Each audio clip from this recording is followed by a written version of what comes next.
This video is sponsored by BuyMode shopping app. Hi friends, welcome to all. நம்ம இந்த வீடியோவில் இந்தியாவோட இரும்பு மனிதரை பற்றி தான் பார்க்க போகிறோம். வாங்க பார்க்கலாம். நான் சொன்னதும் நீங்கள் இந்நேரம் கண்டுபிடிச்சிருப்பீங்கன்னு நினைக்கிறேன். ஆமாம் ஃப்ரெண்ட்ஸ், சர்தார் வல்லபாய் படேலை பற்றி தான் நம்ம இந்த வீடியோவில் பார்க்க போகிறோம். அவர் அக்டோபர் 1875 31 பிறந்தார். சர்தார் வல்லபாய் படேல் லேவா படேல் சமூகத்தில் இருந்த ஒரு குஜராத்தி குடும்பத்தில் பிறந்தவர். படேலின் சொந்த ஊர் கரம்சாத் ஆகும். இவருக்கு சோமாபாய், நர்சிபாய் மற்றும் விதால்பாய் படேல் என்ற 3 அண்ணன்களும் காசிபாய் என்ற தம்பியும் தைபாய் என்ற தங்கையும் உடன் பிறந்தவர்கள் ஆவார். இவரது தந்தை சுவாமி நாராயணனின் பக்தராக இருந்தார்.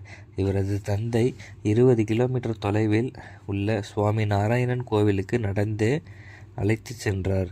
அது அவரது உடலை கட்டுக்கோப்பாகவும் வலிமையாகவும் உருவாக இருந்தது.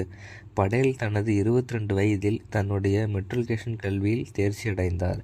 படேல் தனக்குள்ளாகவே வழக்கறிஞராக வேண்டும் என்று தீர்மானித்து இங்கிலாந்து சென்று வழக்கறிஞர் படிப்பு படித்தார். மற்ற வழக்கறிஞர்களின் புத்தகங்களை வாங்கி படித்து 2 ஆண்டுகளில் தேர்ச்சி அடைந்தார். 1909 படேலின் மனைவி புற்றுநோய்க்கான முக்கிய அறுவை சிகிச்சை செய்ய மும்பையில் உள்ள மருத்துவமனையில் அனுமதிக்கப்பட்டிருந்தார். அறுவை சிகிச்சை வெற்றிகரமாக முடிந்தும் அவரது உடல்நிலை திடீரென மோசமடைந்ததால் மருத்துவமனையால் உயிரிழந்தார்.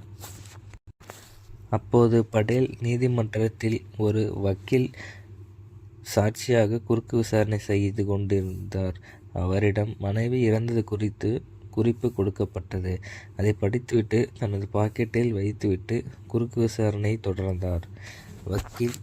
வழக்கில் வெற்றியும் பெற்றார். வழக்கு விசாரணை முடிந்த பிறகுதான் தன் மனைவி இறந்த செய்தியை மற்றவர்களுக்கு கூறினார்.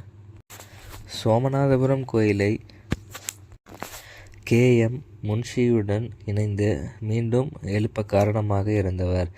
அகமதாபாத்தில் வக்கீல் தொழில் நடத்திய போது உள்ளூர் மக்களின் பிரச்சனைகளுக்கு உதவி செய்ததன் மூலம் பிரபலமானார்.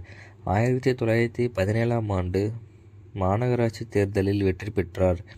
சுதேசி இயக்கம் உச்சத்தில் இருந்தபோது காந்தியின் உரையை கேட்டவர் வக்கீல் தொழிலை உதறி சுதேசி இயக்கத்தில் இணைந்தார்.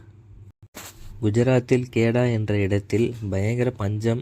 ஆங்கிலேய அரசிடம் வரிவிலக்கு கேட்டு விவசாயிகள் போராடினார்கள். அரசு பணியாததால் காந்தி படேல் தலைமையில் வரி கொடாமை போராட்டம் நடத்தினார். அதன் விளைவாக அரசு பணிந்து வரி ரத்தானது. இதுவே படேலின் முதல் வெற்றியாகும். பார்ட்டோலி என்ற இடத்தில் விவசாயிகள் நலன் காக்க நடைபெற்ற மற்றொரு போராட்டத்திலும் வெற்றி கிடைத்தது. அப்போதிருந்த மக்களால் சர்தார் என்று அன்போடு அழைக்கப்பட்டார். அதன் பிறகு போராட்டங்கள் சிறைவாசமும் அவருக்கு வாடிக்கையாகி போனது.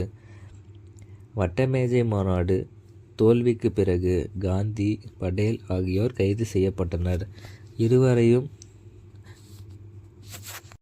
எரவாடா மத்திய சிறையில் அடைக்கப்பட்டபோது இருவருக்கும் நெருக்கம் வளர்ந்தது.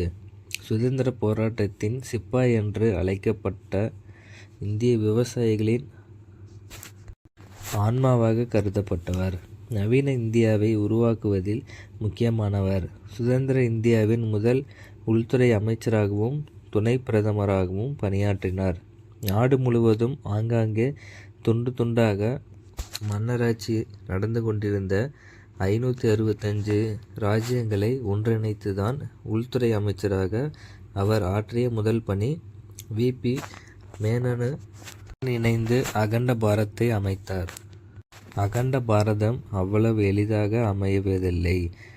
அந்த இலக்குக்காக சகல வழிகளையும் பின்பற்றினார். சர்ச்சைகள், எதிர்ப்புகள் இருந்தாலும் இரும்பு மனிதராக நின்று சமாளித்தார். தனது 75 வயதில் இறந்தார். 1991 படேலுக்கு பாரத ரத்னா விருது வழங்கப்பட்டது. இவர் நினைவாக குஜராத் மாநிலத்தில் நர்மதா நதிக்கரையில் படேலின் 143வது வயது பிறந்த நாளில் ஒற்றுமைக்கான சிலை இந்திய பிரதமர் மோடியால் திறக்கப்பட்டது. இதன் உயரம் 182 மீட்டர் என்பது குறிப்பிடத்தக்கது. என்ன ஃப்ரெண்ட்ஸ், இந்த வீடியோவில் நம்ம படையல் பற்றி பார்த்தோம், எல்லாம் தெரிஞ்சிருப்பீங்கன்னு நினைக்கிறேன். இதன் போல் இன்னொரு தலைவர் பற்றி அடுத்த வீடியோவில் பார்க்கலாம். தேங்க்யூ.